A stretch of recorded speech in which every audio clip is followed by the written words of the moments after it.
Hey guys, iKailaKai here, and I have my brother back today. When's the last time you were on a video? It was at the start of OP09, which is like around the start of my channel. Yeah. So I think it was like around the time I had like maybe like 1.5 thousand subscribers. And back then you were also playing Shanks, but the list has changed a lot since then. He has been overseas in university for a little while, so hasn't played the game in a while, so apologies if we make mistakes, but this is a very interesting matchup. So Usopp versus Shanks is pretty hard for Usopp due to the fact that he just doesn't have ways to deal with the opponent's 10 cost Shanks. Rebecca actually does have ways to deal with the opponent's 10 cost, so I wanted to showcase this matchup. Go second. Okay. Okay, considering that I'm going first, this is pretty solid, I think. I really want to be able to clear 10 cost Shanks as it comes out, so being able to hold on to annoying things that can reduce cost on the board, such as this, and also having ways to deal with high costs is very good, so I think I will keep this. I'm all getting just 3 2,000 counters and I have nothing to play early game. That happens with Shanks. There's like 14 3,000 counters in that deck now. お願いします。お願いします。ちょっとリーダー効果。Hit that. Enter. Shanks recently doesn't play anything on forward though, so I don't think I need to set this up. I think I'll just go for the simple play, because if I had multiple cost reduction things, like multiple Sudemon or an Orombus, for example, then I would play my first Sudemon. But because I don't, I'll play Coliseum, and now I have 6 cards less, so leader effect. Rebecca, enter.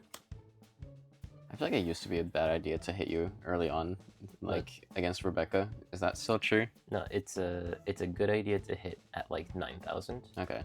Because it makes my hand too big for me to use my leader effect. So if you're going to hit, you should commit to a big hit. Yeah, 9,000 leader. Hey, take. Enter. Hey. Okay, that's a good card. So I want to start establishing my board before you can actually start to KO it. I don't really have that many ways to reduce costs, which is a little bit worrying. Let's start with Sudemon. On play, don't minus anything, and then drop 1 card. Come on, don't. Rebecca.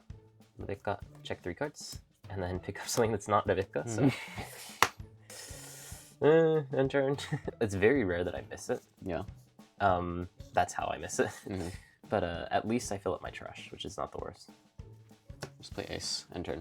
I really wish I had 7 cost Luffy. I think I just want to play the resource game, so... Orombus. And then I think I'll use Orombus's effect. Minus 4 cost, drop 2 cards, and then trash Rebecca. 2 don't. Hit that. And then now I'm at 6 cards. 1 don't. Leader effect. Barutoromeo. Okay. And then enter. Okay. The reason I did that was just so I could fill up my trash more, so I can use 7 cost Luffy more effectively later on. How many cards are in your hand? 7. 7. Benbikuman KO Orombus. Trash. 5,000 leader. 10. 7,000 leader. I'll take. Hey. End turn. I will use Hit Daisan to minus 3 cost Speckman. 7 don't. Gyros. Bounce Speckman to hand. Okay. Then because of my stage, I have Rush. Fortunately, I have 7 cards in my hand, so I can't use my leader effects. 11,000 ace. Hey. End turn. 5,000 leader. 5,000 leader. 1,000. Okay. Shanks and yeah, I'll do Kios then. Let me think about this. Yeah, I think I defend this because I don't have an excellent way to just clear that out of hand. So just slamming a bunch of Dong on this is perfectly fine for me as the Rebecca player. So counter. Okay. End turn. Okay, but now I do have a good way to clear it. Well, first I'll use my leader effect because no matter which way I use it, I will have extra Dong.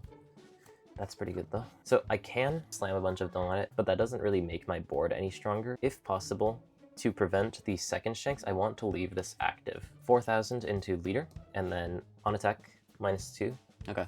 Drop 1 card. The nice thing about this is that like even if all of your things are active, I can still starve you by hitting leader because it's 4,000 power. Ice Age, -5 cost, and then Zoro rest stage, and then KO 4 cost or less. Okay. Then drop 2 cards into trash. I don't want to rest my stuff yet because of the reason I said before, so I'll pass. The one thing is, because I couldn't get 7 cost Luffy out on 7, your resources are still really high. 5,000 Sudemon. Hey. Probably just a good idea to play another one. 12,000 leader. Hey, take. Okay. End turn. No, leader effect. Suremo, Freedom, Suremo, and then -2 cost, drop 1 card. And then with my stage, I get Character Rush, so 4,000 Shanks, -2 cost, drop 1 card. So it's 6 cost now? It is at 6 cost now, yeah. Okay.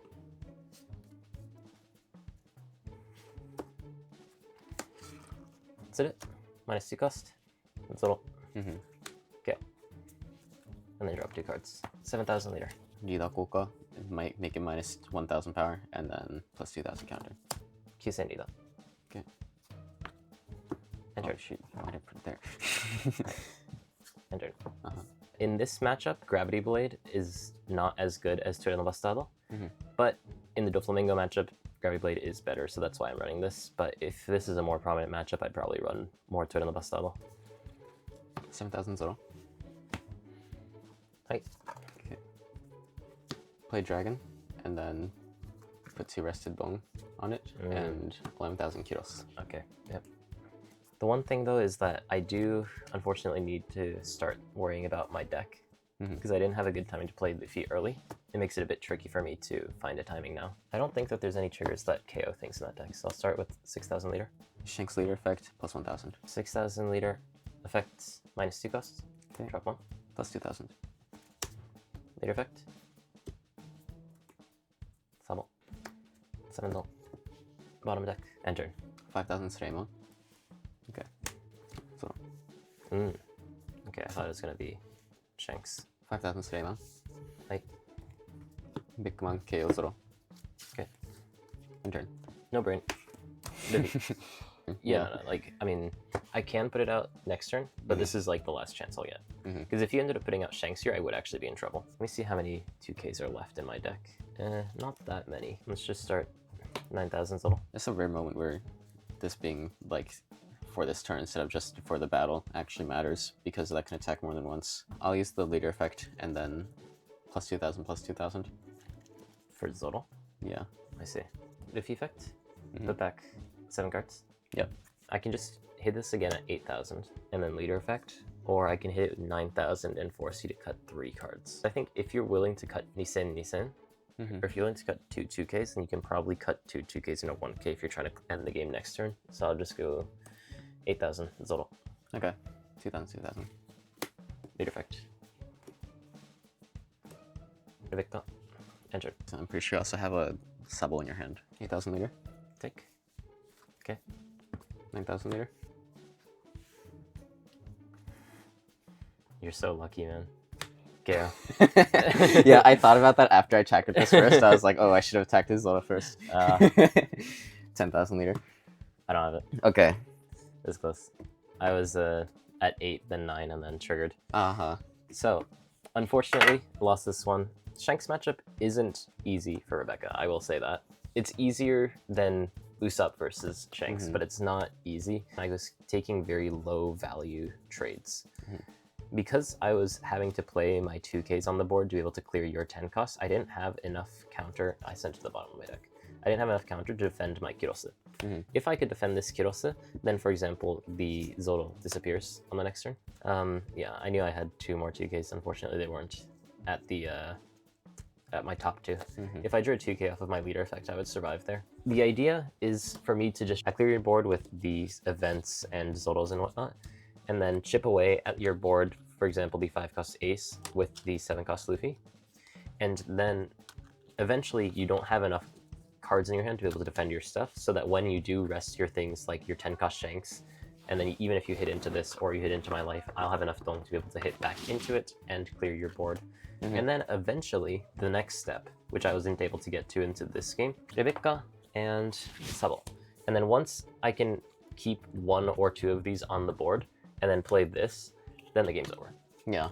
That's basically how this is supposed to go. I still think it was a decent showcase, although I ended up losing. In this matchup, although this card is really strong, these sorts of cards are very important too, because by having these established on the board and the opponent only being able to take out 1 of them per turn most of the time, I can then Gravity Blade, be able to clear basically anything that comes out. Obviously for this matchup, Torre no Bastardo is better than Gravity Blade, but considering the other matchups, such as especially Teach matchup, being able to get rid of their double Burgess turn with just 1 card is really powerful. So for now I have this in, but if I am teching more for Shanks, I do need to put into it another stable. I'd say this matchup's about 50-50. I probably need to test it a bit more.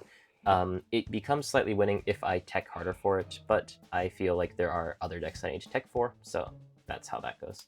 I did change, I used to have Tempest Kick, and I changed it to this, mainly because the -3 cost wasn't very helpful into a lot of meta decks. But this being -5 cost, although it doesn't draw me a card, which is kind of significant, allows me to reach much higher thresholds. Unfortunately, with Zoro, it only reaches 9, so it doesn't actually KO the 10 cost Shanks. But with Kyros, it does reach 10, for example. And then also with Gravity Blade, it also reaches 11, but 10. So, all in all, pretty good. The one thing, though, is that because I don't run Tempest Kick anymore, some of my resources are a bit lower than it used to be. So I can consider running something like, what's it called?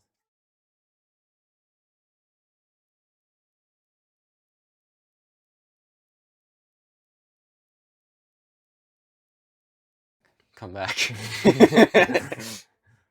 What's it called, Kai? Moria. Like what I was saying before with the 4-cost Subaltern, or 4-cost Rebecca into Subaltern, I can also play Moria to play both of the Rebecca 4-cost and 1-cost to be able to get some of my resources back and also play a blocker. So building those sorts of defensive turns is also good. So Moria is good in this deck. It's just that I value the early game of the 7-cost Kyudo more right now. But still some things that I could change in this deck. I'm also not sure if it was the right choice to go for lethal at the end there, because it was pretty possible that you had enough counter, and It's if super you possible. The main thing is if you think that that's your best chance of winning, then you have to go for it. Yeah. You know, because if you don't commit to lethal and you instead try to just get me down to 0 life or something and play something on the board to be safe, then if I do the double blocker turn, then it just gets harder and harder for you. So you basically had to go for it there, I think. Yeah. So if the game survived for one more turn, I'd probably win, but that's not how it went. So GG. GG. Bye-bye.